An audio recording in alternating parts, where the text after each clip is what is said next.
இன்னைக்கு வந்து அச்சுக்கலை வந்து டிஜிட்டல் மயமாகி கம்ப்யூட்டர் மயமாகி அது ஆப்செட்டா எங்கேயோ போயிடுச்சு. ஆனாலும் அச்சாபீஸ் காலங்கள்னு ஒண்ணு இருந்தது, மறக்க முடியாத நினைவுகள்.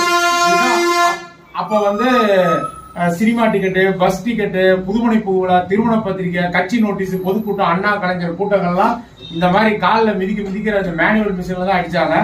இதுல கால் முட்டி வலிக்க மிதிச்சு அவங்க பிரிண்ட் அடிச்சு கொடுத்தது தான் அந்த காலத்து நோட்டீஸ் எல்லாம். இதுக்கு ஒரு மோட்டர் வாங்கணுங்கிறது ஒரு அச்சாபீஸ்காரோட கனவும் ஒரு மோட்டர் வாங்கணுங்கிறதா தான் இருக்கும்.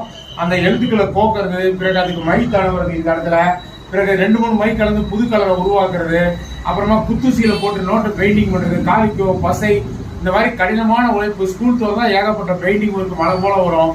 அப்படிலாம் செஞ்சு வளர்த்த அந்த அச்சாபீஸ் தான் சொல்லுவாங்க. அந்த அச்சாபீஸ் திலகம் அச்சகம்னு சொல்லிட்டு சேலத்துல ஃபேமஸ். 68 ஆண்டுகள் வரலாறு.